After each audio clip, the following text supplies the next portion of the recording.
kwenye familia ni mama, kwa mume na watoto 70% ya tabia za watoto ni mama. Sasa hiyo ni kwa mama anayekaa na watoto. Nyie ambayo mna wafanyakazi kulia, tutaongea mbele. Yule mama mwenye muda wa kutosha na watoto, 70% ya tabia za watoto ni mama yao. Kama tafiti zimekaa hivyo, na huyu baba ndo mtoto mkubwa pale nyumbani, tuna kesi ya wababa kutokuwepo jumuiya na mambo ya kiroho. Tunatamani ninyi wa mama kuja hapa ili tukimaliza na nyie mtuletee wale wa baba. Mtakuwa mmeshapata mbinu ya kuleta. Angalia jirani yako, mwambie hata kama una mchumba utamleta, mwambie hivyo hivyo tu.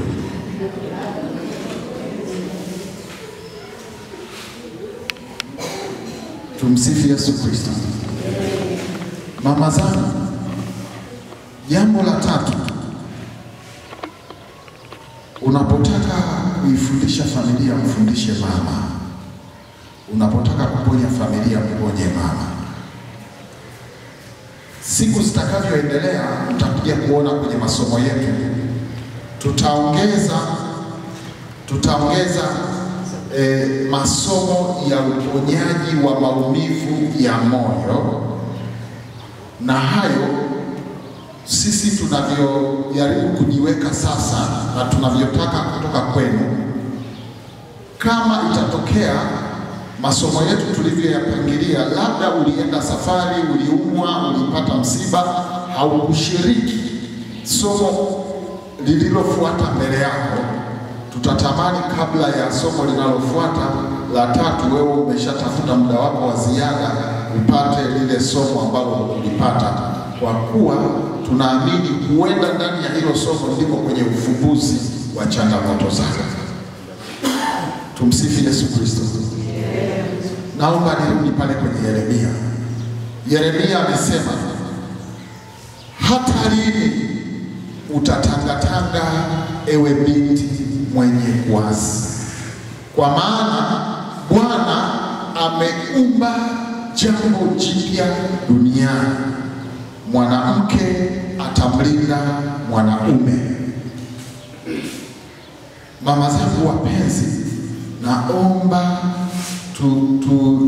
tuidadavue hii sentence kidogo. Hata lini utatangatanga? Hata lini? Maana yake kwa muda mrefu umehangaishwa na jambo hili na lile. Mungu anauliza, utabaki kwenye hiyo hali hata lini? Katika kuendelea kujifunza semina hizi, tumegundua kwamba tuna makosa makubwa kuanzia kwenye uchumba, tuna makosa makubwa kwenye ndoa, tuna makosa makubwa kwenye ulezi wa watoto, tena makosa mazito. Hati ya mtaguso ile ya Kiswahili namba 936 imesema, kwa maana makosa mazito yanaenea ambayo yanajaribu kutikisa imani na kuharibu maadili ya jamii. Mtaguso unawataka walei kila mtu kwa karama, kwa kipaji chake, kwa nguvu yake, kwa uelewa wake, kwa taaluma yake, wachangie katika kukabili changamoto za wakati huu. Makosa mazito. Sisi tumetambua kwamba wengi wetu, sio wote, tumeoa na kuolewa kwa sababu umri wa kuoa na kuolewa umefika, sio kwa sababu ya uelewa. Tumeoa na kuolewa kwa sababu ya hitaji, sio kwa sababu ya uelewa. Tumeoa na kuolewa kwa sababu za kibinadamu, sio kwa sababu ya uelewa. Na Biblia imesema, watu wangu wanaangamizwa kwa kukosa maarifa, maana yake kukosa uelewa. Mama zangu wapenzi, hata lini? Kama Kama sentensi imesema hata lini, maana yake ni kwa muda mrefu kuna mahangaiko fulani, iwe ndani ya ndoa, iwe kabla ya ndoa, iwe baada ya kufunga ndoa. Hata lini? Swali la Mungu ni hata lini?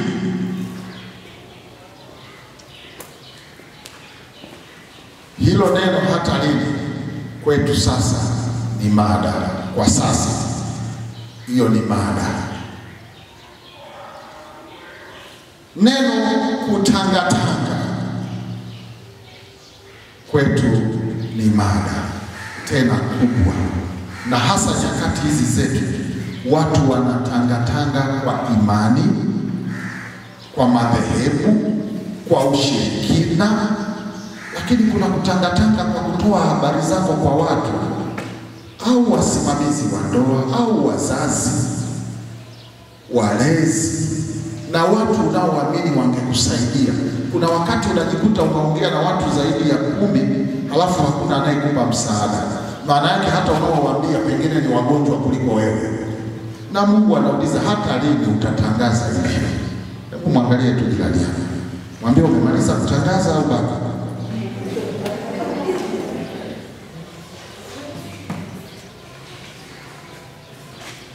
Semina hii kwa asilimia 60-70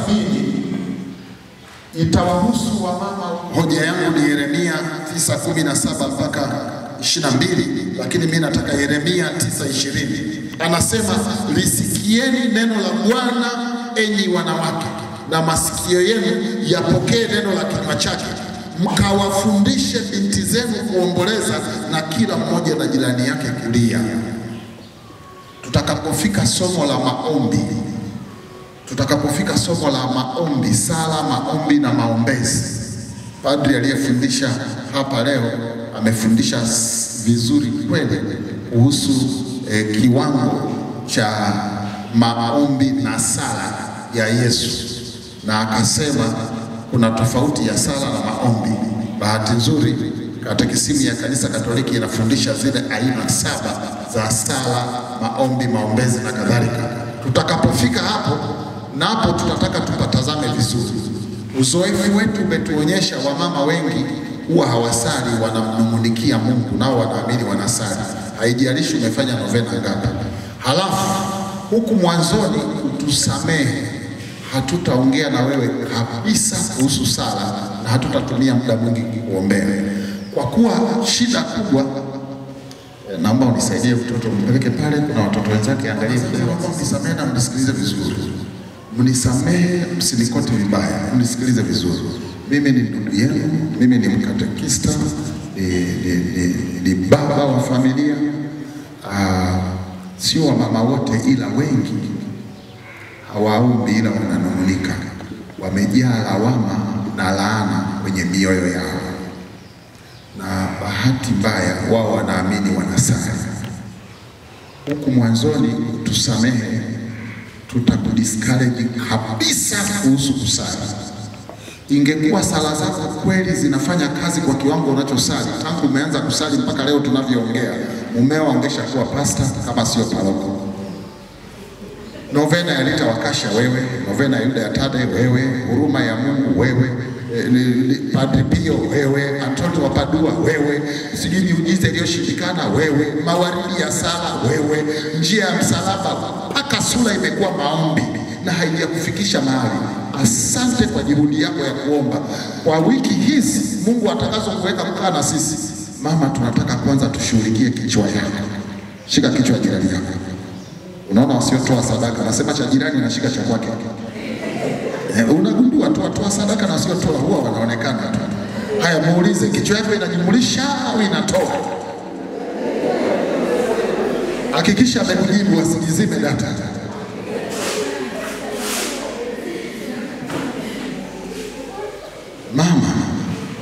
Mama utusamehe na unisamehe tena mimi katekista Vincent mara 5. Kwanza unisamehe kwa sababu Yesu mwenyewe hakuamini we mama. Pole sana. Sura ya 3. Hoja yangu iko aya ya 5, ya 6 na ya 7, lakini aya ya 6 upigie mstari. mama, sio kosa langu mimi kutokuamini. Naomba niongee na wewe kana kwamba naongea na mtu ambaye hajawahi kushiriki semina, hajawahi kusoma Biblia. Nifundishe kana kwamba ndio umekuja semina kwa mara ya kwanza. Mungu wangu, ona kama mmenuna, tutaenda kweli tukaelewana? Halo? Naongea na mtu jamani? Kabisa kabisa mama zangu. Mama nakuomba. Najua ubingwa wako wa kushiriki makongamano, najua mama. Na inawezekana umeshiriki makongamano mpaka sura imekuwa kongamano. Mama nashukuru. Mama najua ubingwa wako wa mikesha, umekesha mpaka sura imekuwa mkesha. Mama nashukuru. Asante, bila wewe mama sisi tusingekuwa hapa. Lakini mama, wiki hizi tutakazopata neema ya kuwa na wewe, wewe jifanye mjinga kwa ajili yetu, kwa ujinga wetu. Mungu asikuache. Mungu asikupite. Na Mungu azalishe na kuumba vitu vipya ndani yako. Naomba Mungu akusaidie. Mama, usikate tamaa. Hatutakuombea haraka na hatuna haraka ya kukuombea. Hatuna haraka mama. Mama, hatuna haraka. Tuna ushahidi. Sisi tumedili pia na kesi za ndoa nyingi. Mnisamehe kutamka hii sentensi, sijui mtakwazika au mtanivumilia. Leo nitapoza sauti kidogo maana nawakaribisha. Lakini huko mbele nitavaa miwani ya mbao, mtanisamehe mama zangu. Mtanisamehe kweli mama zetu. Na tusamehe sisi makatekista, midomo yetu itakuwa haina zipi. Kabisa. Tutaongea kinaga ubaga. Moja tutasema moja, mbili tutasema mbili. Mama mtusamehe. Hizi lugha za tafsida tumezitumia sana kule kanisani, tunaomba zibaki kule kanisani. Hapa wewe tunyoshe kama masomo ya sayansi na biolojia. Au nyie mnasemaje mama zangu? Mtakwazika mama zangu? Mama, tuna wamama wengi hawajui, hawakuandaliwa, hawakufundishwa. Kuna mama yangu wa Kihehe huko tulipokuwa kwenye semina huko Iringa. Tukafanya semina siku ya kwanza, siku ya pili, siku ya tatu. Yule mama akaenda kwa mumewe. Kabla hatujafika somo la kumwandaa aendaje, yeye akaenda kwa mumewe alivyojipanga mwenyewe. Akabadilisha maisha na staili yake. Baba akamwambia, sasa utaniambia hii mbinu ulikojifunza. Tuna miaka 15 ya ndoa, hii mbinu sijawahi kuiona. Umepata wapi? Mama naye bila uoga akasema kwa makatekista. Kamshika mama mkono mpaka kwa paroko. Baba paroko, makatekista wako wametuharibia wake zetu. Imekuwaje? Baba, hii mbinu aliyokuja nayo sijawahi kuiona. Ina maana huyu katekista akamfundishia wapi? Wamama naomba muende polepole. Mkipata mbinu mpya msiende haraka tafadhali, msije mkatuletea kesi. Tutakueleza mwishoni unaendaje. Shike mkono asijizime data. Mwambie polepole. Wewe mwambie hivyo tu. Lakini pia tuna wamama ambao mbinu hawana, kila siku kwa ajili ya mateso makali ya Yesu. Yesu afe msalabani mara ya 3 kwa ajili ya kuja kukupa mbinu hapo. Yaani mnampa tabu Yesu. Hebu mshike jirani yako. Mwambie mbona unatesa Yesu? Analegea maskini ya Mungu. Maziwa yaliyokaa utafikiri betifoli imekata kona. Halafu anasema katekista, niombe mume wangu arudi. Yesu na Maria unamtazama, arudi wapi? Mama kwali. Sasa mama zangu wapenzi, mimi sina tabu na sala, sina tabu na novena unazofanya. Tuna vitu vingi vya kuzungumza. Tuzungumze kwanza, tutasali tu. Hebu tena mwambie jirani yako, tuzungumze kwanza, tutasali baadaye. Mwambie.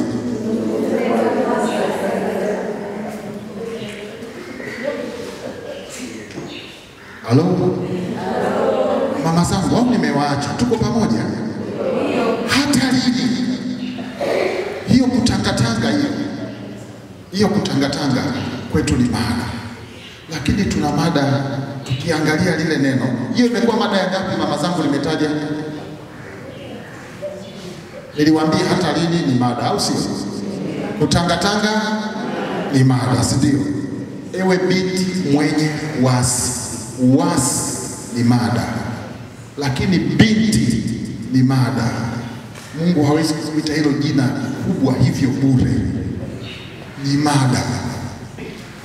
Sasa umeona kwamba nilipata aya moja, lakini ninapata mada nyingi ndani ya ile aya moja. Kwa kuwa Bwana ameumba jambo jipya ndani ya, ameumba jambo jipya. Hilo neno kwa kuwa Bwana ameumba, hilo kwetu ni mada. Hiyo mada imezaa mbili, kuna kuumbwa lakini kuna lango la kupitisha. Maana kitu kinachoumbwa lazima kipite mahali kufikia eti. Kuumbwa ni mada, lango ni mada. Kibiblia tumetambua kumbe mama ni lango. Na sasa tukiangalia maandiko hatuhitaji ushahidi. Kwa Eva dhambi imeingia duniani, kwa Maria wokovu umeingia duniani. Kumbe mwanamke ni lango, anaweza kupitisha uharibifu na anaweza kupitisha uongofu. Dipendi amekaaje. Halo? Umeona sasa kumbe tuna mada nyingi mama zangu Halafu unaona zinavyotegemeana. Tunataka tusiruke hata moja. Tunataka kila mada uipate. Halafu baada ya kutoka hapo eti Bwana ameumba jambo jipya duniani, mwanamke atamlinda mwanaume. Hiyo tu, mwanamke kulinda ni mada. Na ulinzi, tulipoenda kutafuta masomo ya ulinzi kwenye Biblia, tukakuta kibiblia mlinzi pia anaitwa nabii. Kwa hiyo tukapata mada nyingine kibiblia, mama una unabii. Na tulipokuja hata kwenye mambo ya kisayansi, wale wa mama wenye watoto mnaweza mkanielewa ninachosema. Mama anayenyonyesha mtoto akilia, hata kama yuko kwenye kuni au kisimani, anajua mtoto analia eti. Sisi wa baba kuna namna tutaelewa? Hapana. Kumbe nyinyi wa mama kuna kitu kingine cha ziada cha kinabii kilichowekwa ndani yenu kwa ajili ya familia. Hebu mtazame jirani yako, mwambie nabii mwenzangu, mbona unakimbilia kwa manabii wakati wewe ni nabii?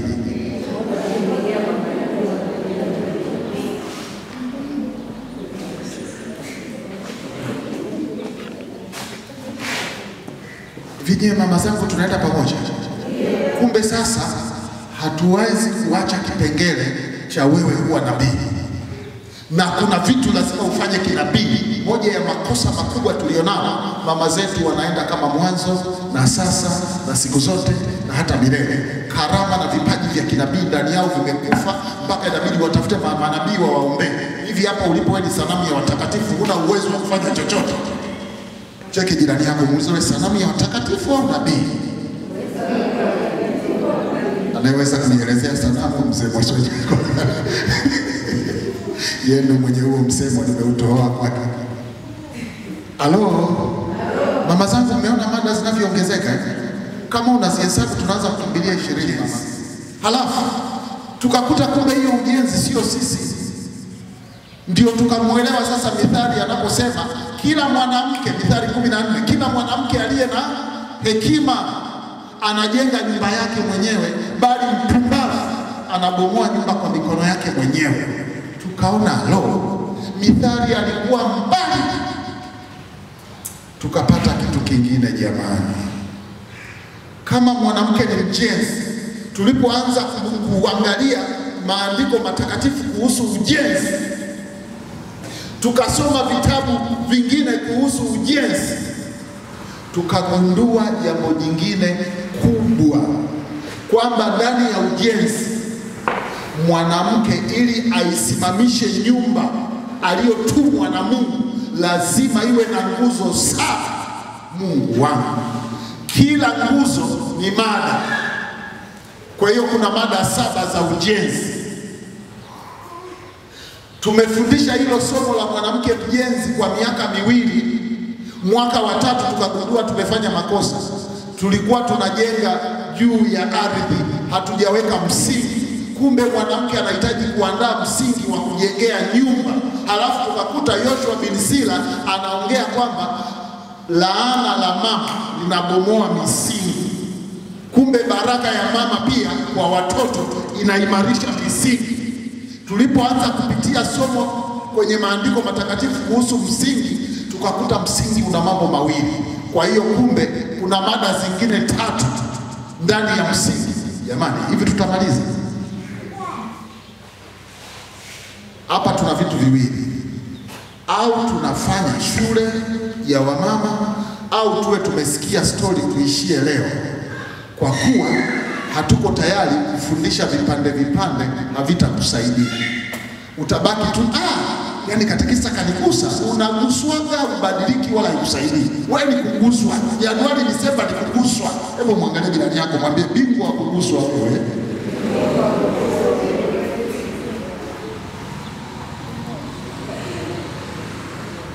Mnaoguswa tumsikie Yesu Kristo?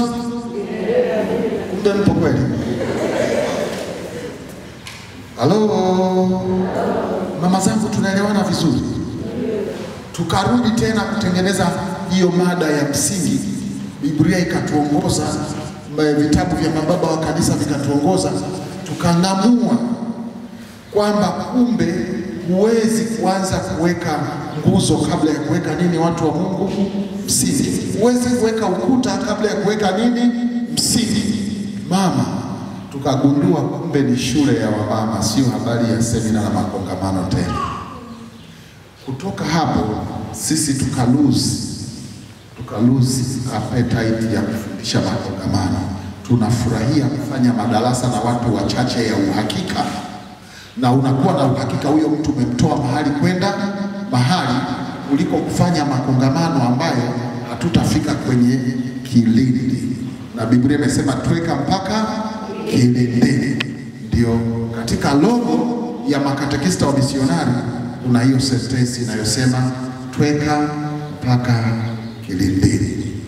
Tumetengeneza kwa sababu ya kuguswa na aina hii.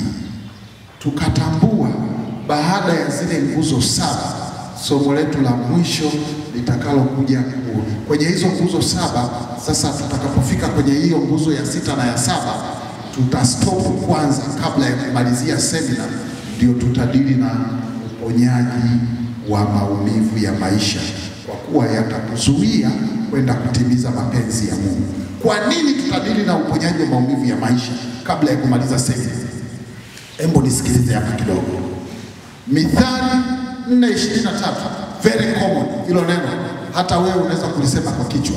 Mithali 4:23 anasema, linda moyo wako kuliko yote uyalindayo, maana ndiko zitokako chemchemi za uzima. Kama hatujashughulikia moyo wako, huo moyo ukawa umejeruhiwa, huo moyo umeshaumizwa, hata kama ungekuwa mama mzuri mtakatifu, mke mwema, moyo wako ukishajeruhiwa, mama, unaweza kuishi maisha sio yako chini ya jua. Na Biblia imesema linda moyo kuliko yote uyalindayo. Kuliko yote maana yake kuliko watoto, kuliko mume, kuliko kazi, kuliko biashara. Linda moyo kuliko yote uyalindayo, maana ndiko zitokako chemchemi za uzima. Kwenye hilo eneo hatutataka tukosee. Kama itatulazimu kuita psychologist, tutaita. Kama itatulazimu kuita counselors waje, tutafanya. Kama itatulazimu, tutataka. Tunaposema moyo kibiblia ni jina jingine la nafsi. Nafsi. Na nafsi, ndani ya nafsi kuna akili, kuna hisia, kuna utashi. Tunapoongelea nafsi, kuna hivyo vitu vitatu: akili, hisia, utashi. Tutataka uponyo ya akili, kwa kuwa kwenye akili yako kuna vitu vimeshaingia ambavyo vimeharibu mfumo wa kimungu. Dunia, hasira na maumivu yamechukua nafasi kwenye maisha yako, na hivyo mfumo wako wa ufahamu Ukivurugwa, hapo ni kituo cha mawasiliano. Ndege inatua na kupanda kutokea uwanja wa ndege. Kama kuna abiria wasio wema watachujwa pale, kama kuna madawa ya kulevya yatakamatwa pale. Akili ikiruhusu madawa ya kulevya yapite, akili ikiruhusu chochote kipite, akili ikisha ruhusu. Akili ni kituo cha mawasiliano. Hata Mungu anapowasiliana wewe anatumia akili. Akili yako ikivurugwa, watasimama watu watakufundisha na utabaki kama mwanzo na sasa na siku zote na hata milele. Tutataka uone akili. Somo la uponyaji wa akili. Kama tutakuja hizi saa 9 mpaka saa 12, tunaweza kutumia siku 3. Akili tu. Akili ni eneo pana. Eneo pana. Na lina vyanzo maadui wengi wa kuumiza akili. Kuna wamama hawakosi mkutano na mkutano. Hawabadiliki. Kuna tamahindi fulani tukidumaa huwa tunakuwa kama tuanjano kidogo. Jua likiwaka yale mahindi mazuri ya kijani yanakauka, tule tuanjano tupo. Mvua ikinyesha yale mengine yaliyokauka yanachipua, tule tuanjano tupo. Hatukauki wala hatuchipuki. Hao sasa kwenye makundi ya sala wanaoita fellowship, hao ndio wanaouaga wenzao. Wenyewe wapo Januari, Disemba, hapo watakwambia sisi tumetoka mbali, sisi ndio wa zamani. Kamekauka kanjano, hakachipui na hakakauki. Hebu muangalie jirani yako vizuri, ukiona kope zinabonyea ujue mhindi wa njano. Ongelea uponyaji wa nafsi ni eneo pana. Mara nyingi tunapokuwa kwenye makongamano, muda unatumini, umepewa siku 10, umepewa siku 8 au 7, alafu masomo ni mengi, inabidi ufundishe na upate muda wa kuomba na watu, tumalize ratiba. Sisi hatutaki kumaliza ratiba. Tunataka kuhudumie moyo wako mpaka Mungu aufungue, labda kama wewe hutaki. Juzi kuna Kristo mmoja mwema parokia ya Kiwanja cha Ndege ametununulia monstrance na tabernacle. Baba Mwaswenya juzi akasema, "Mwanangu, hii monstrance sasa imeshakaa kwa muda mrefu." Nikamwambia, "Baba, kazi ya monstrance dakika 10 zijazo inapata." Tutataka we mama weke mbele ya Yesu Ekaristi. Tudili na moyo wako mpaka ule moyo kwa lugha ya Kitaliano kuna sentence inaitwa cordula. Cordula ni moyo uliobeba Mungu. Tunataka ule moyo uliobeba Mungu urudi ndani yako. Wacha kubeba mambo ya dunia. Hebu mshike jirani yako mkono, mwambie tu, "Bwana akuumbe upya." Wewe mwambie hivyo.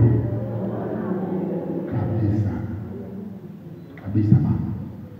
Tukitoka kwenye nafsi nimesema kuna akili, kuna hisia na kuna utashi. Tutadili na vyote kadiri Mungu atakavyotujalia.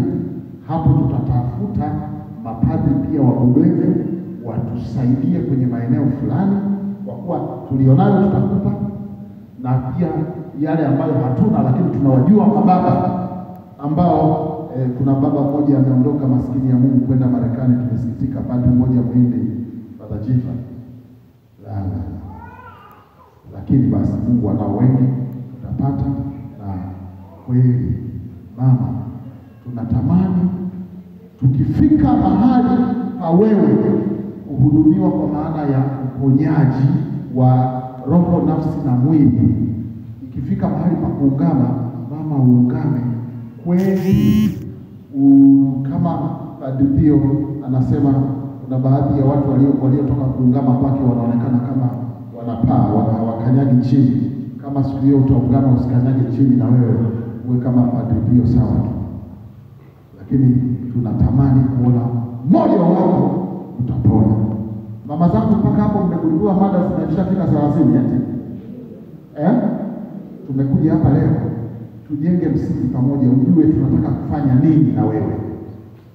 Mama yangu mwema, tunaamini mtu ambaye hajaolewa ni mama, awe dada, lakini tunamuita mama kwa heshima, yeye atakuwa na nafasi ya kukosea tulivyokosea mimi na wewe. Ukipita njia waliopita wenzako, yuko msemaji wa msemo, utafika walikofika hata kama walikuwa huendi wanakoenda. Hebu rudia hiyo sentence.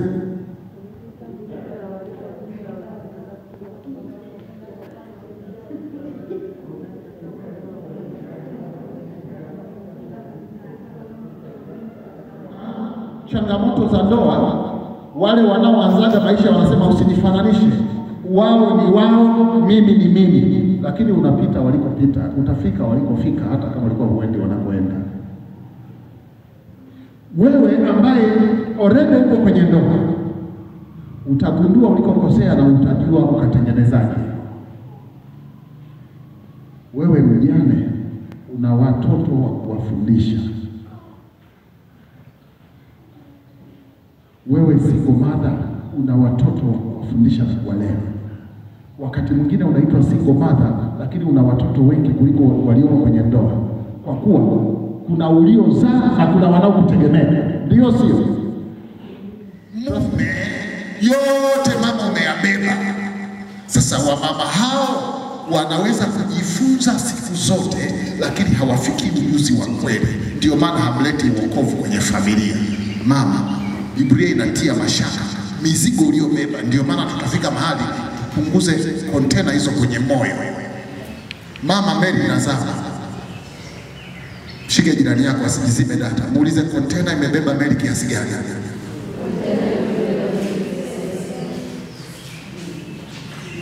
Na hiyo ni Mithali 31, si ndio? Ndio maana shika mic, usiniambie mimi niwaambie hapo. Shika mic. Jamaa anatoa mchanga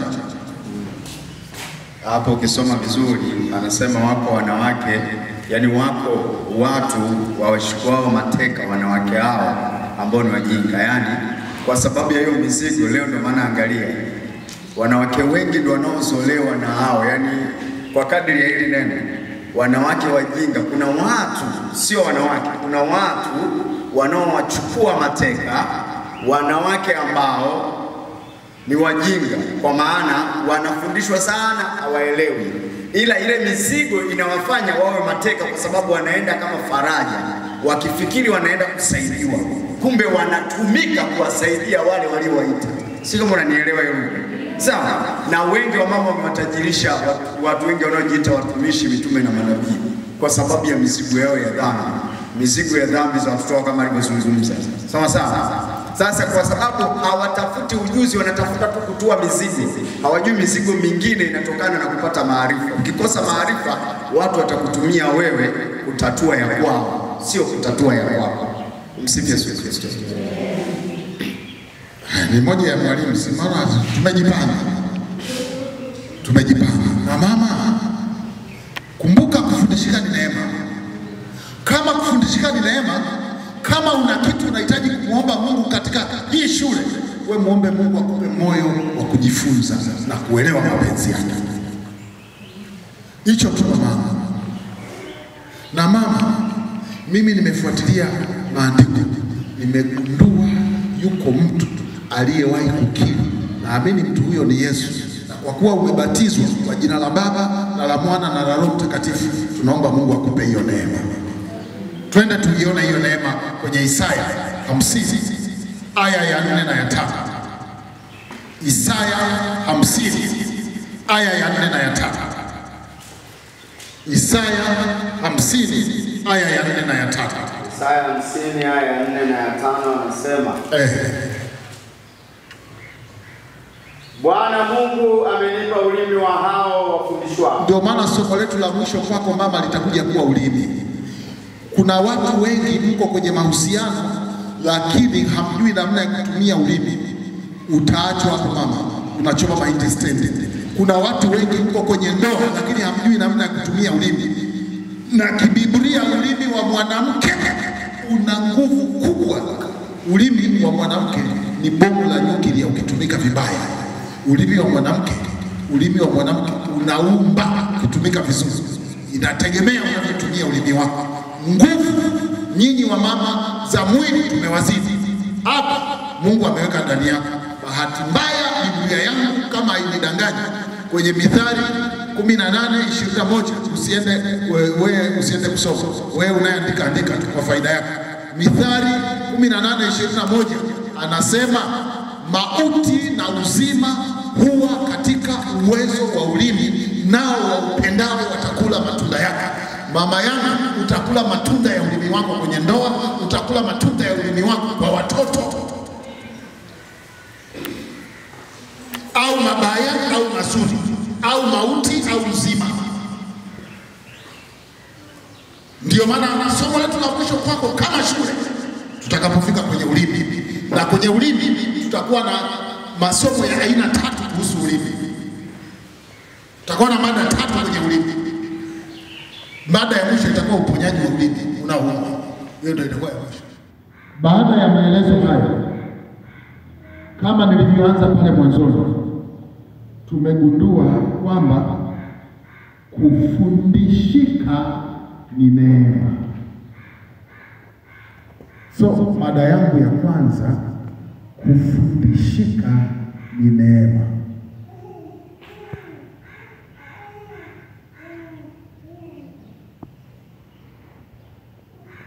Ni upendeleo wa Mungu. Si kila mtu anayehudhuria mafundisho anaelewa.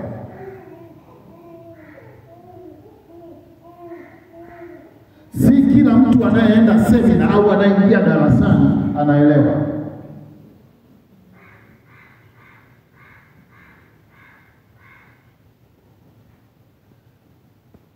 Lakini na Biblia inatuthibitishia pia kufundishika ni neema. Kama kuna sala, tutasali. Katika zamu tutakayopeana kusali kwa Ekaristi, tutakuombea Mungu akupe neema ya kufundishika. Ndugu yangu, hilo tutakuombea. Na wewe jiombee. Na kuambia sio kila mtu anayeingia darasani anafundishika. Naomba tuangalie vitabu vichache kwenye maandiko matakatifu. Naomba tuangalie vitabu vichache kwenye maandiko matakatifu. Mama, narudia hii sentence. Kufundishika ni neema. Na si kila mtu amepewa hiyo neema ya kufundishika. Kama utakuwa na bahati ya kushiriki madarasa haya na ukaelewa, mama, na sisi naomba tukwambie hichi tunachokitamani na tunachomuomba Mungu. Kwetu sisi shule hii au madarasa haya huwa tunayafanya kwa wiki, tumeyafanya sana ndani na nje ya Tanzania. Lakini tunachotaka kukifanya wakati huu tunataka kufanya na tafiti za kuangalia wewe baada ya kupokea madarasa haya yamekusaidia nini na umekwama nini, na je, ulichokwama ni wewe au ni sisi walimu? Kama ni sisi, tutatafuta tumekwama wapi na kushindwa kutoa ulipo. Kama ni wewe, tutakushauri hiyo ndoa uliibaka, tukupeleke kwa askofu akusaidie utoke. Kama ni Mungu, tutamtafuta alikokaa hata kwa tochi. Lakini mimi nina hakika kufundishika ni neema. Mama, kufundishika ni neema. Kinachonifanya nionje kabla ya maandiko matakatifu kwamba kufundishika ni neema, kuna watu mnakaa kwenye semina, akikuita kwenye kesi ya ndoa yake, mafundisho uliompa ni makubwa kuliko tatizo alilonalo, halafu waone mlango wa kutokea. Ndio magundua kumbe darasani alifika tu, lakini kichwa luku jirani yako. Kiona kope zinabonyea, bado tuna kazi. Tumuombe Father aweke mkono. Nyie mama zangu, kufundishika ni neema. Mama zangu, sisi tukifuatilia maandiko matakatifu na tukiangalia uzoefu wetu katika kwenda kwenye utume, mtusamehe kwa tafakari na tathmini yetu.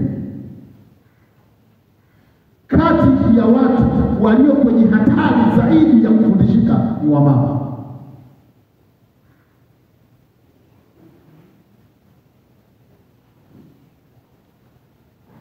Wamama akienda kwa Mamposa anapiga makofi, Lwakatare akifufuka anapiga makofi, akienda kwa Gwajima anapiga makofi, akija Baba Kinyaia anapiga makofi. Muulize, umemwelewa nani kati ya wote waliopigia makofi?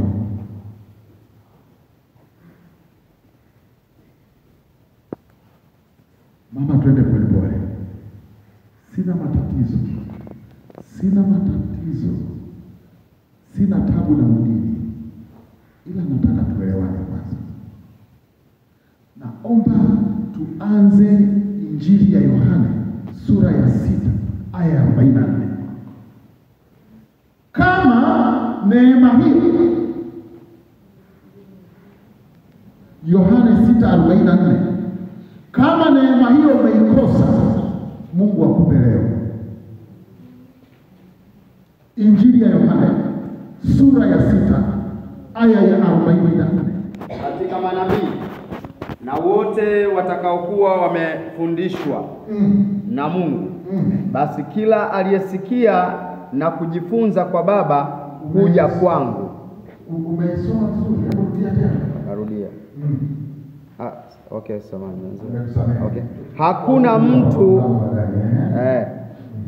Hakuna mtu awezaye kuja kwangu. Hakuna mtu awezaye kuja kwangu. Huyo Yesu anasema. Asipovutwa na Baba aliyenipeleka. Asipovutwa na Baba aliyenipeleka. Hakuna mtu anaweza kuelewa haya tunayosema kama neema ya Mungu haikumleta hapo. Sio habari ya uwezo wetu kusema mpaka amepewa neema.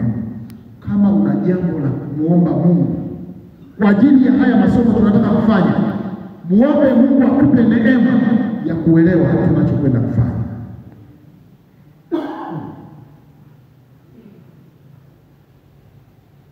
Hebu tuende angalia Isaya sura ya 6, anza aya ya 8 na kuendelea. Isaya sura ya 6 aya ya 8 na kuendelea. Akisema, ni mtume nani? Naye ni nani atakayekwenda kwa ajili yetu? Makatekista tukaitika, Ndipo niliposema. na sisi tukasema. Naye akaniambia, enenda, ukamwambie watu hawa. Ndipo niliposema umeruka pointi hapo. Naye akaniambia, enenda, ukawaambie watu hawa. Kuna kitu umeruka. Ndipo ni mtume nani? Ndipo niliposema, mimi hapa nitume mimi. Sisi walimu tunaitika, mimi hapa nitume mimi. Lakini katika kuja kuongea na wewe, mind you, sikiliza hiyo sentence. Mstari wa 9. Naye akaniambia, enenda ukawaambie watu hao, fululizeni kusikia, lakini msifahamu. Ndugu, kufundishika ni neema. Naomba ondoa uzoefu wako wa semina na makongamano na mikutano, weka chini.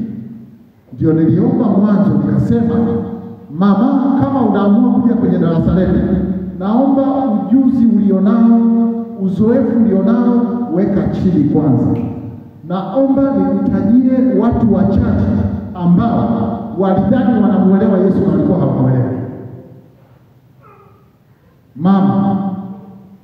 Mama, nafahamu habari ya Lazaro, Mariamu na Martha.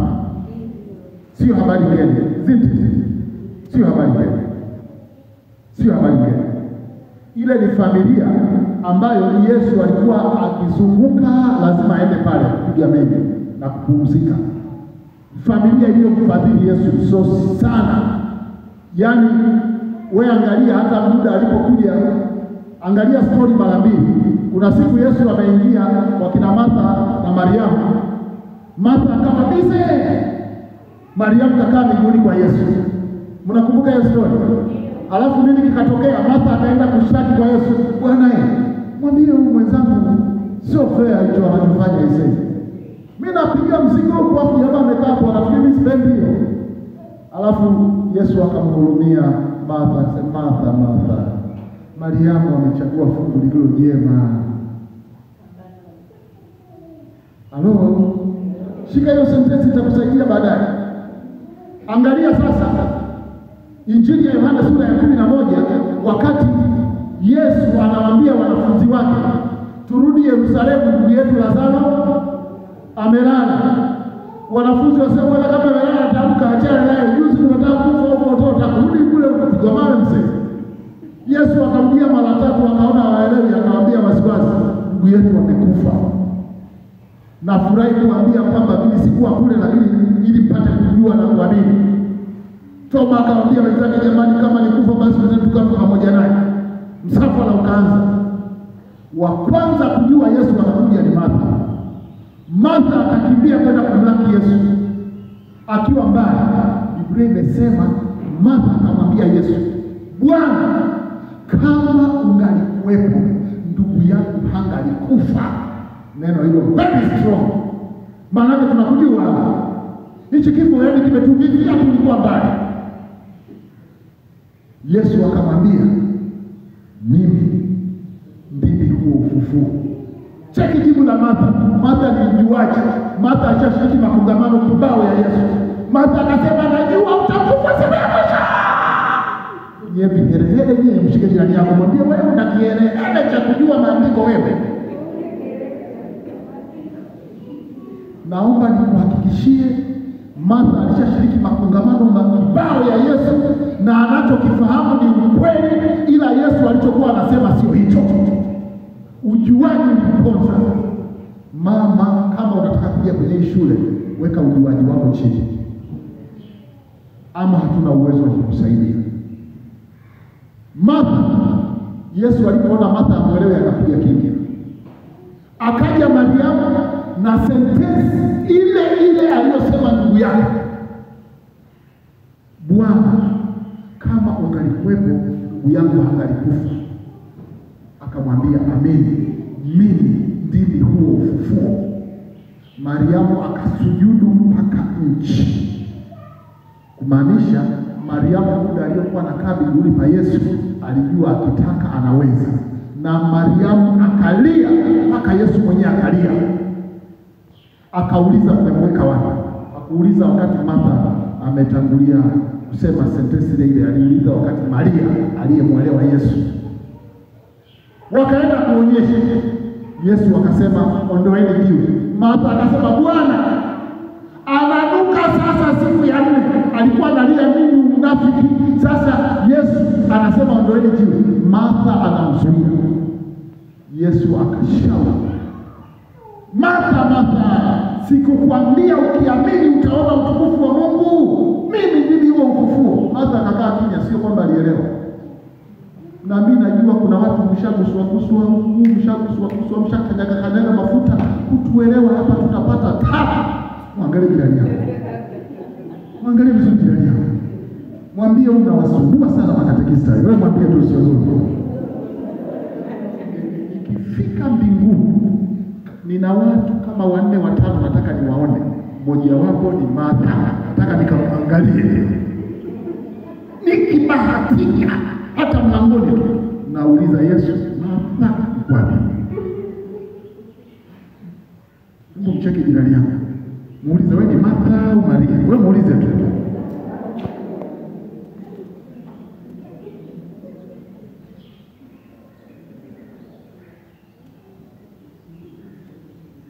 Halo? Naongea na mtu. Kwa sababu hiyo nakushukuru kwa kuja mama. Sio kwamba nitakuwa nimekuamini kwa sababu uko hapa. Kwa sasa sina hakika nimekaa na Martha au na Maria. ni wewe na Mungu kuamua utengenezewe moyo wa Martha au Maria. Mama yangu, kufundishika ni neema. Mimi, usifikiri mimi mama ndio nakutilia mashaka, na usione ninakaza hiyo sentence. Hebu twende waraka wa pili kwa Timotheo sura ya 3. Ningetaka uanze aya ya kwanza mpaka ya 10, lakini kwa sababu ya muda anza aya ya 6 na kuendelea, au ya 5. Waraka wa pili, naomba niende aya ya 5, 6 na 7, hapo inatosha. Waraka wa pili wa Timotheo sura ya 3. Yes. Aya ya 5 na kuendelea. Wenye mfano wa utauwa, wana mfano wa utauwa, lakini wakikana nguvu zake. Hapa mlipokaa hapa mnavyoonekana wote mna mfano wa utauwa, lakini pia kuna wakati mnakana nguvu za Mungu. Nyie mliokaa hapa, Hao nao jiepushe nao. Kwa maana katika hao wamo wale wajiingizao katika nyumba za watu na kuchukua mateka wanawake wajinga wenye mizigo ya dhambi, waliochukuliwa na tamaa za namna nyingi, wakijifunza siku zote. Wamefika kwenye kila kongamano na ikibidi kila dhehebu hapa, ikibidi ana namba za watumishi kwenye simu, orodha ya watumishi alionao kwenye simu ni yeye na Mungu ndio anajua, ila wasiweze kabisa kufikia ujuzi wa kweli. Wanawake wanajifunza kila siku lakini hawafikii ujuzi wa kweli. Anajisikia fahari na anapenda kuwa na mwanamke mwenye nguvu kwa upana wake. Sawa, wenye elimu ni maarufu na nini, lakini anachukia Mungu. Yaani si Mungu anipe Kiswahili cho rahisi. Anapenda na anajisikia fahari kuwa na mwanamke mwenye nguvu, lakini anachukia hiyo nguvu. Labda niweke kwa mfano huo ndio utanielewa. Sawa? Au yani hii nguvu nimetumia nguvu, najua kila mtu ana kitu kinachompa nguvu. Jeno tu ni nguvu, lakini imetokana na nini? Inawezekana ni nguvu ya elimu, nguvu ya umaarufu, nguvu kwa sababu ya vitu unavyofanya kwenye jamii, watu wanakuangaliana. Mwanaume akimkuta mwanamke kama huyo anatamani kuwa naye karibu, anatamani, yani ni fahari. Sawa? Lakini ukishaingia ndani, hiyo nguvu inaenda kuwa adui. Sio, unanielewa? Hiyo nguvu inaenda kuwa adui. Kwa nini? Watu watakapokuwa wanasema kuhusu wewe uko nje na nini, yani ibaki uko nje na yana nisikia pale, lakini ukija hapa ndani nguvu yako acha getini. Wewe sijui ni mkurugenzi wa nini, hiyo ni kule, ishie kule. Ila watu wakati wanazungumza nani kama mkurugenzi, yes, na mke mkurugenzi, lakini mkurugenzi unapoingia ndani uishie getini. Ukishaingia ndani na ukaingia na ukurugenzi wako, uprofesa, masters, hapo tayari ni vita imeanza. Kwa sababu gani? Mwanaume anataka kiumbe aliye dhaifu. Yaani ukitumia lugha unaweza usielewe vizuri ukaichukulia vibaya, usichukulie vibaya. Anataka kiumbe dhaifu anayekaa chini yake na Mungu na kumfanya yeye awe juu. Full stop. Sio juu yake. Kwa hiyo huo nguvu ulionayo, elimu yako ikusaidiwe kwenye shughuli zako, lakini ukija hapa yeye ndio topo. Kwa mjini sio anasema yeye ndio mwamba hapo ndani. Kwa ukifika hapo acha kule. Yeye ndio mwamba peke yake hapo ndani. Lakini ukifika ukataka kuanza kuonyesha status yako, unataka kuingia nayo ndani. Okay. Kwa hiyo sasa hivi hiyo status ndio inakufanya leo unaniona mimi wa ajabu. Na mwanaume anakupiga kisaikolojia. Yaani angaiki na wewe akishafika hivyo na kiona hatari, anabadilisha mfumo. Huo mfumo ndio utakao kutafuna. Utakimbia huko na kwenda simuelewe. Shida umekuja na vyeo vyako ndani wakati yeye peke yake ndio cheo. Sivyo sio? Mimi sijui na uzoefu kiasi gani. Kuna watu wana uzoefu wa semina kwa ajili ya amesoma psychology. Kuna baba mmoja alituambia kitu kimoja wakati anafundisha mambo ya ndoa. Alisema ana ndugu yake anasoma chuo pale Uingereza. mwalimu mmoja ya lecture katika kile chuo ni mtaalamu wa psychology ya mahusiano katika ndoa. Lakini cha ajabu anakwambia alipomwangalia yeye mwenyewe ndoa yake na matatizo ya kisaikolojia. Si unanielewa? Yeye lecture pale anatoa psychology ya mambo ya mahusiano na ndoa. Lakini yeye mwenyewe kwenye ndoa yake ana tatizo la kisaikolojia, ameshindwa kulitibu. Nafikiri kwa nini? Wakati mwingine kuna vitu vidogo sana unatakiwa kujifunza, lakini kwa sababu umetanguliza unachokijua ukafikiri unavijua vyote. Wewe unaweza kuwa profesa, ni profesa, si ndio? Lakini profesa au profesa wa vitu vyote, si ndio? Unaweza kuwa profesa, let's say profesa wa majengo. Tukienda kwenye udaktari wewe ni profesa, mjinga. Sawa? Unaweza kuwa profesa wa sayansi fulani, lakini ukawa mjinga wa kitu kingine. Kwa maana yake kuitwa haya majina wakati mwingine yanatuharibu, yanatufanya hatujui kwamba pati yetu ni ndogo sana. Unaona kama hapa stuko hapa, yamkini elimu hii ya formal education, hii elimu ya kiulimwengu au umetuacha mbali sana. Lakini tukifika hapa kuna vitu unatoka patu. Kumbe ndio maana unapaswa uweke pembeni hivyo vitu. Ukivitanguliza, sasa jamaa unaanza kujiuliza, kwani katika stamishia kwa ngapi? Ameshia mpaka elimu yake ndio mpaka utapoteza muda. Na hiyo elimu yako ndio imekushinda. Na hiyo elimu yako ndani huko kukaa amani haipo. Kama hiyo profesa ndio au hiyo elimu na nini ina maana sana kwako, mbona haijatengeneza ndoa yako? Si kama unanielewa? Kumbe bado unahitaji kujifunza, una ujuzi kwenye eneo lingine hauna ujuzi. Kaa chini usaidiwe. Mithali 27:22 anasema hata ukimtwanga mpumbavu kwa mchi kinuni pamoja na ngano, upumbavu wake umtoke. Mithali 27:22. Mithali 27:22 hata ukimtwanga mpumbavu kwa ngano kinuni, ukimtwanga mpumbavu kwa mchi kinuni pamoja na ngano, upumbavu wake hautamtoka. Mama, tafadhali kaa chini, kubali kujifunza. Mama, kiburi cha elimu, mali. Mama, kipingamizi kingine ni mafanikio. Mali si mbaya, ukikosa hekima ni hatari. Mali si mbaya, ukikosa hekima ni hatari. Kuna watu kwa sababu ya mafanikio walionayo, kila kitu wanafanya msichana wa kazi. Mchemshie baba maji, mpeleke baba maji bafuni. Bwana, sisi wanaume katika hivyo vichwa vitatu, kichwa kitakacho kuhudumia unaanza kukiona ndicho unachokihitaji, ndicho cha muhimu. Ajabu ya saikolojia ya mwanaume.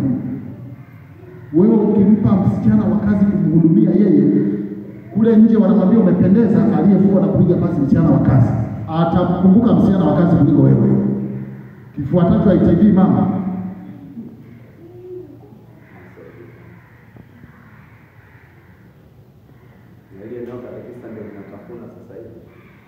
Na linatafuna kweli kweli.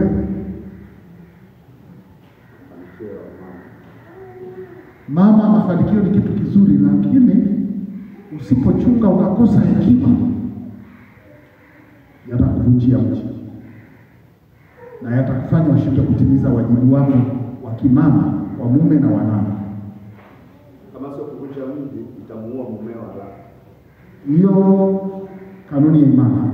Katika mambo sisi tumeweka mambo karibu 60 yanayoharakisha wanaume kufa haraka. Ni pamoja na wewe kufanikiwa ukamwacha mbali na usijue cha kufanya.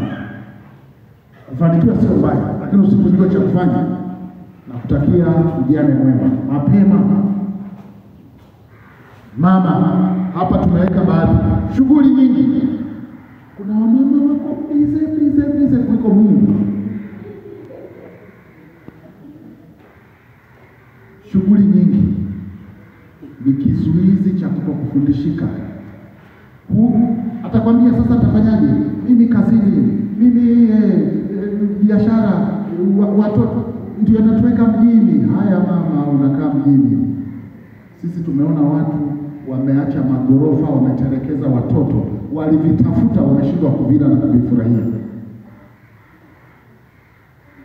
wameshindwa kuvila na kuvifurahia. Vyote vina maana katika amani. Ukipoteza amani, vyote vinakosa maana. Kwa kweli tumeandika mambo mengi kama kipingamizi, lakini upate picha ya hayo machache. Kupenda maombi bila uelewa, hapa unisamehe sana. Kupenda maombi bila uelewa, kuna msemo unaosema imani bila akili ni ushirikina na akili bila imani ni wehu. Narudia, kupenda maombi bila uelewa, imani bila akili ni ushirikina, akili bila imani ni wehu. Mwaka jana tumetoka kumzika mtoto wa rafiki yangu form 6. Darasani alikuwa kichwa, kahamia dhehebu ambalo hataki kuongezewa damu, na jamaa ana sikoseli. Dhehebu hilo wamemhubiri kwamba hiyo damu utakayoichukua, kama ni uzinzi, roho ya uzinzi na kuingia, kama ni ulevi na wewe, yaani hiyo wamemhubiri. Dogo kakataa damu, madaktari wamezunguka, angu alitaka kulazimisha kwa nguvu wamwekee damu, wakawa wamechelewa, kakata kamba, wamezika. Imani bila akili ni ushirikina. Wewe huduma kwa mmeo kutoa hujui, usafi huwezi. Pale mmeo akirudi nyumbani anakuta mikojo ya watoto nepi mpaka kitandani usiku, kwa kuwa mmeo akupi huduma. Kwa jina la Yesu na kamata wakuu wa anga na wafunga magereza. Una wafunga, unawapeleka wapi? Maombi ya mbwembwe. Ukifikiri shetani anaogopa mbwembwe, Baba kwa jina la Yesu nakamata mume wangu na kufunika kwa damu ya Yesu. Siku hizi watu wanafunua wenzangu.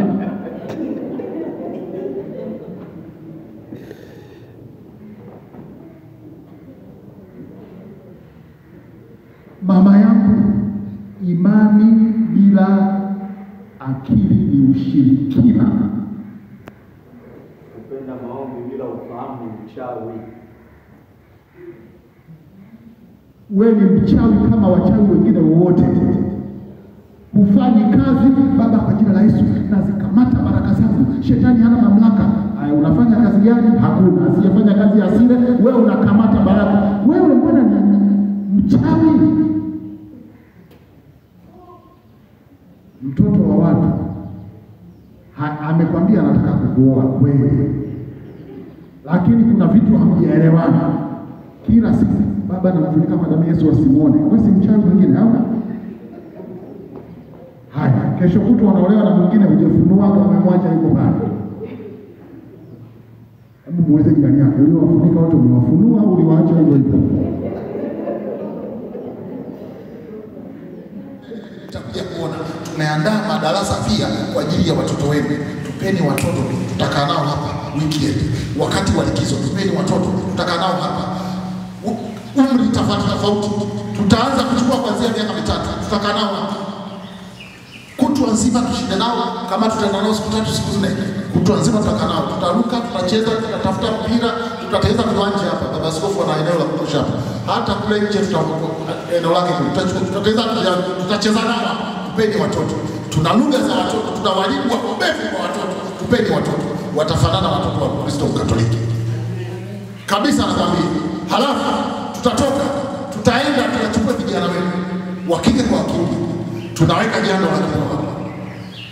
Watoto wa siku hizi wanatahiriwa kwa watoto wadogo. Zamani sisi tulitahiriwa kwenye ujana, tukaambiwa namna ya kuishi kwenye jamii. Wa sasa unawatahiri watoto, yale mafundisho yameachiwa, nani kaacha, nani alipaswa kufanya. Halafu mnataka wewe kutoka wapi? Kutoka wapi? Hata yale madogo. Na bahati mbaya wa Afrika hatujui namna ya kutunza tamaduni zetu, mila zetu zilizojema.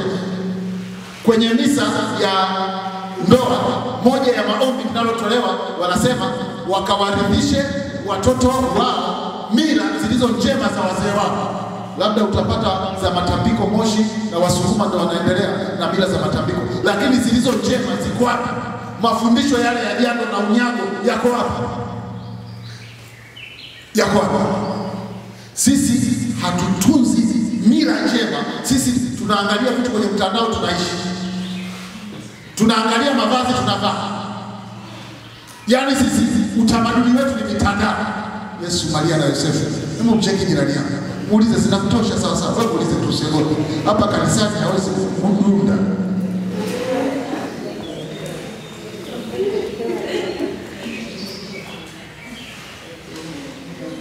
Mama zangu, kuna kitu hakiko sawa, na ndio maana hata kama tukizungumza na vijana wetu, tunawataka watoto wenu wa kazi tukae nao. Tutakuwa na semina za watoto wa kazi ili wasituharibie watoto. Nataka kuhakikishia nyinyi wa mama ambao mko busy sasa, 70% ya tabia ya watoto ilikuwa yako. Sasa utabaki na 20-50 ni ya mfanyakazi. Itibidi pende mfanyakazi uliyempata ni namna gani kwa hasara ya wanao. Wewe unachoangalia namlipa 50, yani wewe bwana maisha namlipa 50 nyingine ni watoto wanalipia. Wewe mchukua bei poa kwa hasara ya wanao. Wewe studio. Na hatutafanya tu kwa wasichana wa kazi hao. Hata wasichana tutawatafuta wanaotafuta kazi. Tutawapa darasa hapa, alafu mtachukua kutoka hapa ila tutawapa 50. Kwa bei. Kwa nini? Kwa sababu hawa wana mchango mkubwa sasa kwenye malezi. Lakini pia Biblia imesema watumwa kaeni vizuri na bwana zenu, kwa kuwa baraka ya Mungu inatoka hapa. Kwa hiyo nao wajue makosa wanayofanya, gharama itakayopata, na wasifikiri kuna mtu anamkomoni kwa hasara ya maisha yao kiasi gani. Tutakaa nao ili angalau tujaribu kuponya hizi changamoto tulizonazo, tujaribu kutibu. Hebu endelea rafiki yangu, kuna kitu hapo nipate kujua jinsi ya kumtegemeza. Nipate kujua jinsi ya kumtegemeza maneno yeye aliyechoka. Kwa maneno yeye aliyechoka. Mama, ulipewa kinywa kwa ajili ya kumtegemeza kwa maneno waume zenu na watoto wenu. Ukiona mume kumshinda mtoto kwa kumshinda ulimi una. Cheki jirani yako, muulize una ulimi wa kuua au wa kuponya? Sasa yeye majibu anayo kwenye mstari wa moyo wake. Mama amesema Bwana Mungu amenipa ulimi wa hao wafundishwao nipate kujua jinsi ya kutegemeza kwa maneno yeye aliyechoka. Mama, umepewa huo ulimi kuponya familia, kufundisha familia, kuponya mume. Hata kama mama mkwe wako kuna vitu alikosea kwa hili hichi akashindwa kufanya kwa mumeo, ndio akaja alivyo. Wewe sasa ulikuwa mtu wa mwisho kumweka kwenye mstari, kakutana na wewe ulimi huna, kifuatacho ITV umemwaga petroli kwenye moto.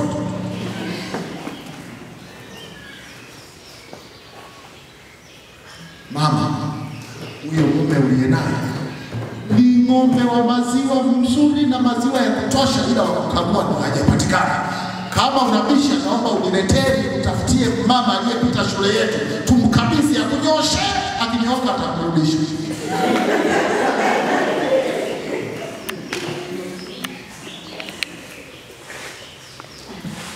Halo, naongea na mtu, naongea na mtu.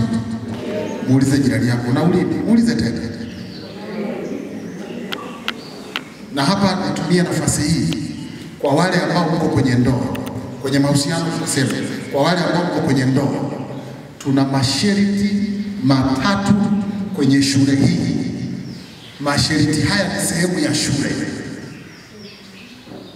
Mama, na sisitiza wale ambao mko kwenye ndoa, tuna masharti matatu. Mama, ni ya lazima kuliko dawa ya mganga wa kienyeji. Muda wetu wa shule mama, ikitokea umekasirika sana, kimbilia kwa Yesu Ekaristi. Yaani mwiko kununa, tabasamu kama lote kwa mumeo. Mama, ni sehemu ya shule. Mama, unisikilize, nakuja na moyo wako ambaye harudi. Nakuja. Mama, ni sehemu ya shule. Ya pili, mama, mwiko kabisa, unless upo kwenye mshahara wa mwezi. Tofauti na hivyo, kuingia na nguo kitandani mwiko kabisa. Sehemu ya shule hapo, Kristo shike moyo. Isipokuwa kama tu na mshahara wa mwisho wa mwezi. Mama, tofauti na hivyo, mwiko na Mungu akukumbushe usijizime data.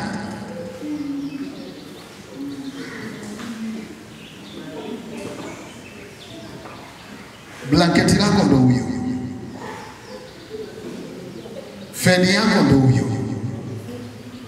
Mama, sasa sio tu unaingia pale na suti ya Adamu na Eva alafu umefunga miguu. Mama, acha watu wajishikie vyombo vyao kwa utulivu. Natoa ushirikiano kiwango ambacho hujawahi tangu kuzaliwa. Mbona kama hapo kidogo hamjalizika mama sasa? Au mnajifanya masista? Hebu muangalie jirani yako, mbona unajifanya mtawa? Huyu ndio anayeshuhudia ndoa. Kwa hiyo huyu ndio kazi yake kushuhudia ndoa. Na hapa tunasema baba akisikia, tumesema mbele ya Mungu na mtumishi wake. Mama ni sehemu ya darasa. Katekista hanitunzi. Nataka huyu ambaye hakutunzi ndio uanze naye. Nakuja kwa wewe ambaye harudi au anachelewa kurudi. Mambo ya kwanza kusema, mpaka sasa hizi uko wapi? Mwisho mwambie mume wangu nakuombea ufike salama, Mungu akutunze. Mimi natangulia kulala, ukija nimeacha simu au nigongee dirishani. Maneno mazuri, ulimi. Tunauhitaji ulimi wako utuazime kwa muda wa hii shule. Mama yuko mbali, tuma message. Naomba message angalau iwe na jina, sio tuseme uko wapi nani, shemeji yako unafanya nini mpaka sasa hivi? Nani? Tunaomba umuite, mume wangu uko wapi? Mpenzi wangu mpaka sasa hivi pole, umepata dharura.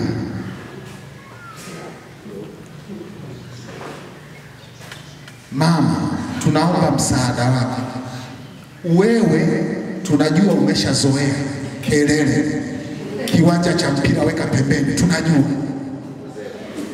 Tunajua wewe ndio vuvuzela lenyewe la kushangilia Simba na Yanga, tunajua. Lakini kwa semina hii na shule hii, kama unafundishika, kama bado kuna nafasi ya kuwa Maria, tunakuomba baba, hata kama anarudi amejikojolea, amejitapikia, mwambie nilikuwa nimekosa hii kazi kwa muda mrefu, hii ndio nilifuata.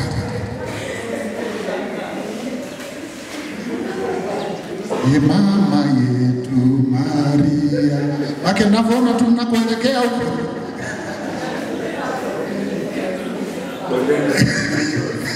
Haya na furaha. Naomba huo wimbo usimwimbie hata kama ni kwa riziki. Mama, naomba wimbo utakaotoka mdomoni mwako ufanane na huu. Nitakushukuru.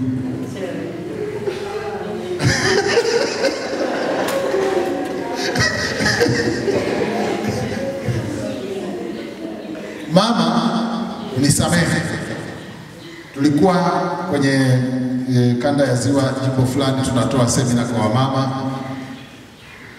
Kuna mama baada ya mazungumzo, hebu muangalie, muulize ni Beijing au podium.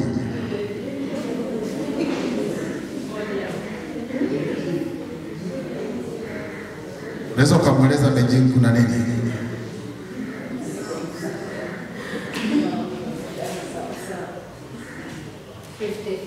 Halo? Naongea na mtu? Naongea na mtu? Mama yangu, naomba nisikilize sentensi hii. Kwenye haya masharti, sisi tunamaanisha tunachosema. Tunafahamu kuna baadhi ya watu wameumizwa kiasi kwamba hata mumewe akija hapo ni kama gogo fulani, dudu fulani nalonuka, aishapondoaga moyoni. Mama hivyo hivyo, hilo gogo hilo likija, we papasa tu hilo gogo. Sasa leo linachanjwa, we chanja tu hilo gogo mama. Nitoe kuni tuchemshe maji tunywe chai. Toa ushirikiano na hilo gogo lituchemshie chai. We fanya hivyo, utatuelewa baada ya muda mfupi. Tutakapoanza mada zetu, tutakapofika hilo eneo utakuwa umeshatuelewa kwa nini tulituambia hilo eneo. Tukifika hapo hujafanya, tutakuwa tumekuacha mbali sana. Utapata hasara. Kwa wale walioko kwenye mahusiano, punguzeni kuanza kuomba matumizi. Bado tuko kwenye mahusiano, unaorozesha matumizi kama litania Bikira Maria. Huyu anaanza kuwaza, halo, sijaingia, nani kiingiaje? Hebu mcheke jirani yako vizuri. Ukiona hakuangalia ujue kazidisha matumizi.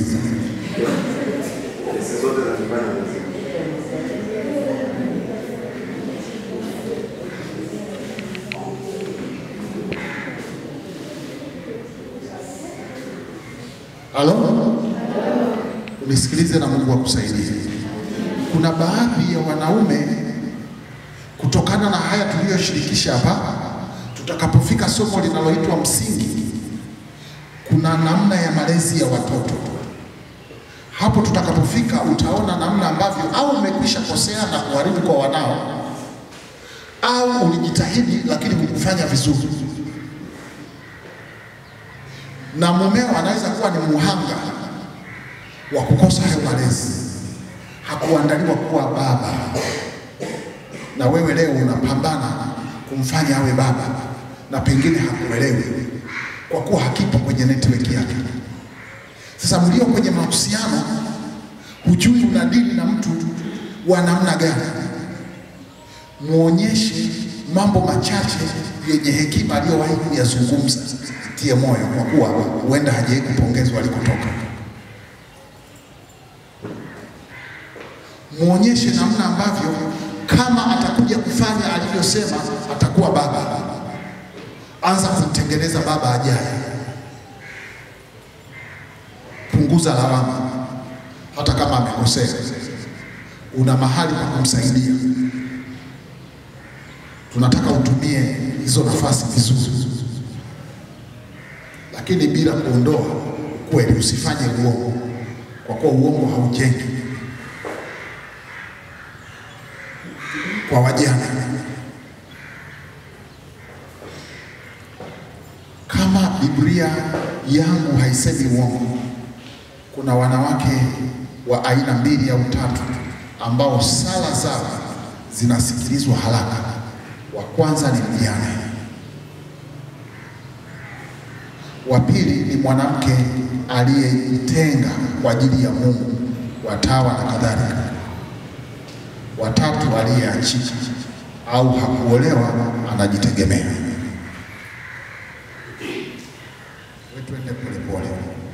Wewe twende polepole kwenye masomo yetu, utaona wajibu ulionao na tunakuandaa kwa maisha yajayo. Namalizia Isaya, alafu nakuleta kwenye vipingamizi vya kutokufundishika. Namalizia Isaya. Tulisoma aya ya 4, nadhani hatujamaliza ya 5. Na aya 4 pale mwishoni, nafikiri ile sentensi ya mwisho tulikuwa hatujamaliza. Msema uniamsha asubuhi baada ya asubuhi. Uniamsha asubuhi baada ya asubuhi. Uniamsha sikio langu lipate kusikia kama watu wafundishwao. Uniamsha sikio langu lipate kusikia kama watu wafundishwao. Maana yake kuna masikio mengine yanasikiliza kama watu wabishi wasiofundishika, kama watu ambao ni wachuaji, kwa Kihehe cha ndani kabisa, kama machino.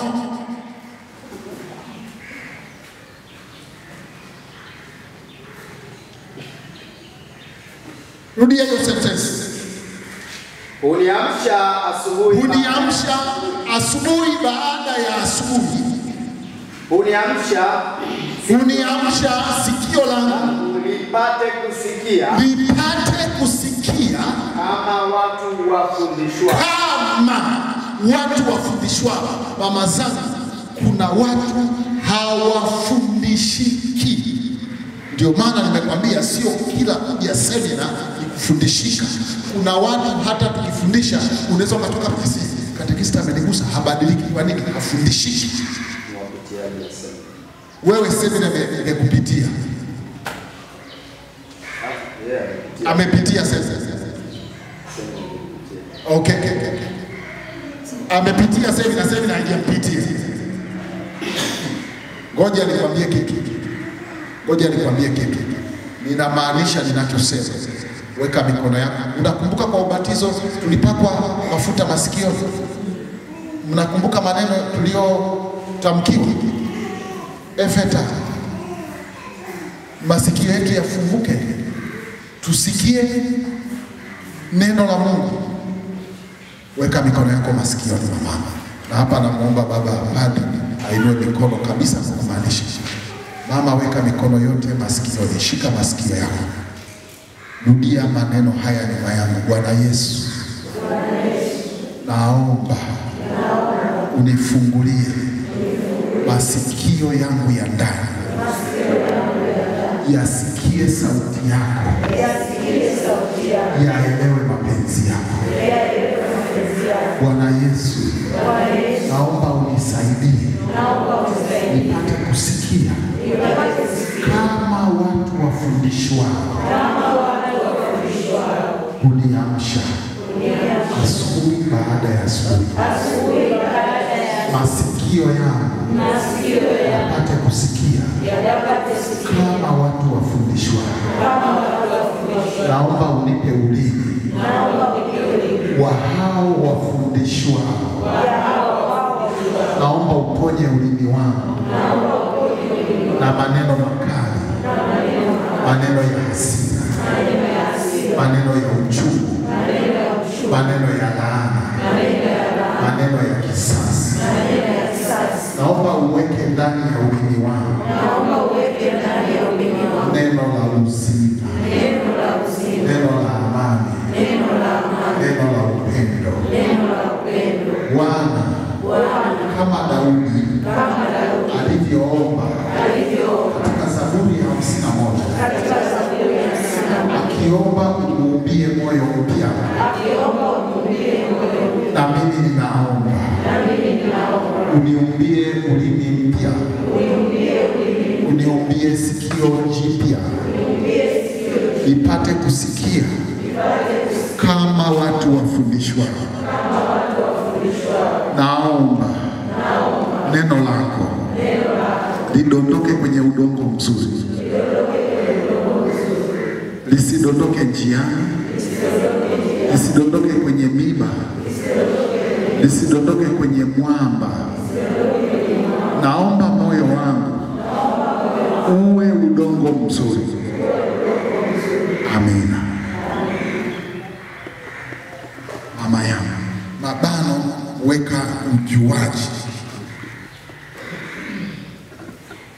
Mama yangu, elimu ni kitu kizuri. Waswahili wanasema umesoma lakini hujaelimika. Kiburi cha elimu. Unaangalia diploma yako, degree yako, masters yako, PhD yako na kadhalika. Unaitwa engineer, profesa na kadhalika. Mama, tunashukuru, hiyo ni ofisini kwako. Nyumbani wewe ni mke na mama wa watoto. Ni mke na mama wa watoto. Naomba nikueleze, hii imewaumiza hasa wamama wa siku hizi, wanawake wa siku hizi. Elimu imewatia kwenye tabu. Kuna wanaume wengi wanaweza kupenda wakaogopa kukuoa au wakakuoa lakini wakajuta, na baadaye ukicheza anaweza akakudhalilisha hata kwa kutembea na mfanyakazi wako ambaye hajasoma, kwa kuwa elimu yako inamtia kichefuchefu. Ngoja aende na saizi yake.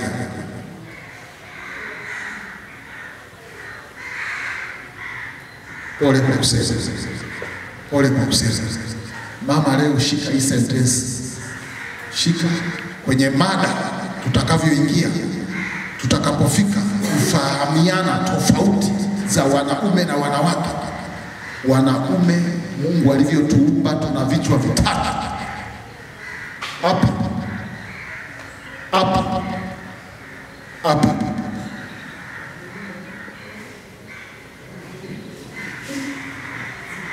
Wanaume tuna vichwa vitatu.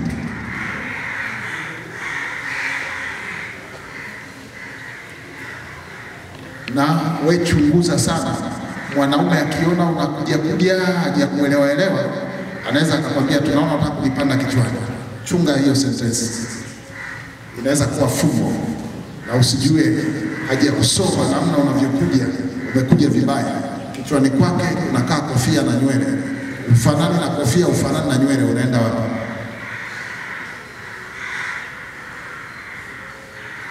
Kwenye masomo yetu kuna mahali tutakapofika kwenye zile nguzo saba tutatuelewa. Kiburi cha elimu. Watu wake ni akina nani? Biblia imesema watu wake ni nini eti? Kwa maana watu wangu ni wapumbavu, hawanijui. Ni watoto waliopungukiwa na akili. Mnajua maana ya punguani?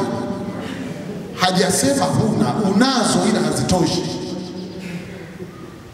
Mshike jirani yako mkono, mwambie punguani mwenzangu, umesikia?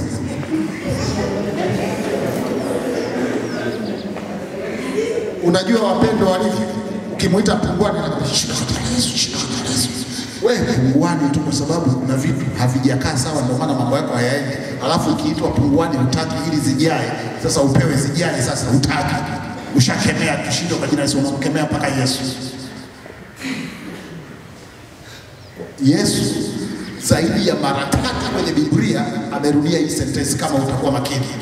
Akasema iweni na akili kama nyoka. Ushakutana hiyo sentence? Uwe na akili kama nyoka. Anawakilisha nani kwenye Biblia? Kwa hiyo Yesu anamaanisha uwe na akili kama nani? Na shetani hapa mzima, nikwambie kama ujui. Mama mmoja alishuhudia kwa kinywa chake kwenye semina hizi. Akasema, wa mama, semina hii imenigusa, laiti ingenikuta nikiwa msichana. Nimeharibu, nimemkosea Mungu. Ninachosema sio siri, parokia hii najua. Watu wakashangilia kwa wanamfahamu. Sisi tumekaa kimya, wageni Yerusalemu. Mama akasema, mimi nilikamata mume wa mtu askari, tena mwenye cheo kikubwa. Nyumbani mimi ndio nilikuwa na mtuma, nenda kasalimie familia. Nampa na muda wa kwenda na kurudi. Na waliniita mchawi, sijawahi kuloga. Mimi yule mwanaume akiingia nyumbani na itembea na magoti, baba umekuja. Baba umekuja, kule nyumbani umeacha salama. Anapiga magoti pale, mama analia unafiki. Wewe wako unamzomea, wenzako wanamlilia. Alafu nyewe mama, sijui niwaambie au niwaache nyewe mama. Ninyooshe kabisa. Ninyooshe na kiwembe hivi. Dogo tumalize hapo, mimi nawanyoshea hapo sasa. Ni watoto waliopungukiwa na akili. Ni watoto waliopungukiwa na akili. Wala hawana ufahamu. Hawana afya ya akili. Akili zao hazina akili. Ni wenye akili katika kutenda mabaya. Kwenye kutenda mabaya una akili sana, bali katika kutenda mema hawana maarifa. Lakini tukikutuma utusaidie kumponya mumeo arudi, maarifa huna, umefilisika.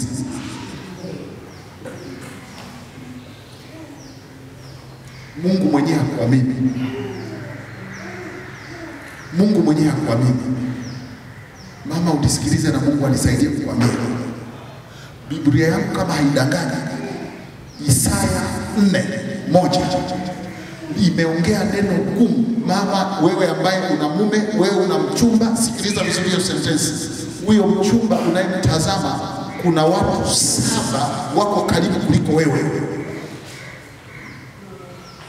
Na siku hiyo wanawake 7 watamshika mtu mume mmoja wakisema. Wanawake 7 wanashika mguu wa mtu mume mmoja wakisema, tutakula chakula chetu, tutakula chakula chetu na kuvaa nguo zetu, tutavaa nguo zetu wenyewe, lakini tuitwe kwa jina lako. Uwe unakohoa tu utokee hapa ndani na sisi tuondolee aibu yetu. Huko duniani na sisi tuonekanage kwamba kuna mwanaume aliwahi kulala hapa amekoa angalau hapa.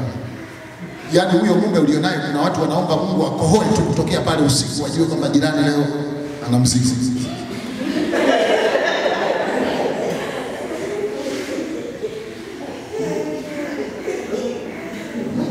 Mama zangu, kwa nini hawa mama wamesema tunakula chakula chetu, tutavaa mavazi yetu? Kwa nini wametaja hivyo vitu viwili? Twende Kutoka 21:10 ili upate jibu ya hili. Kutoka 21:10 upate jibu la hili. Mama, huyo mwanaume uliye naye, mama, kodoa macho yote mama, ongezea miwani. 21:10. Kutoka 21:10. Anasema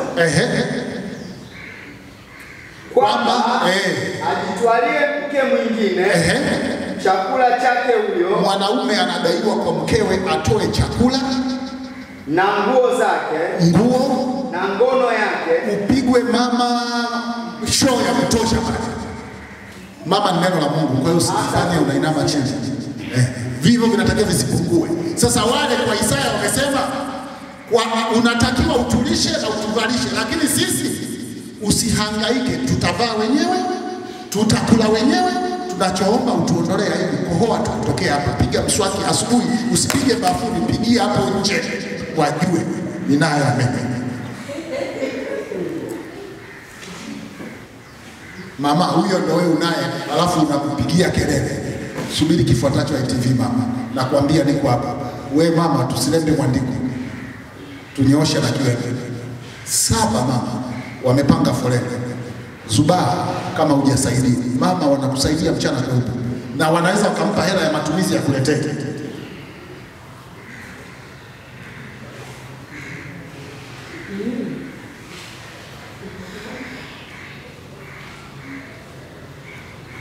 Nyooshe au nipunguze? Mwanaume kibiblia anadaiwa vitu 5 na mkewe. Nimekutajia hivyo 5 na kueleza niko hapa. Wewe itafika mahali hata tendo la ndoa unaweza kupata kwa mwezi mara moja, tena akijisikia. Utakaa kama mama mkuu wa shirika. Usista ukwenda na ndoa upewe, alafu huko utoke.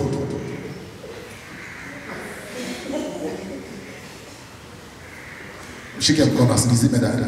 Mwambie usista umeshindwa na ndoa uwezi. Unaweza wapi?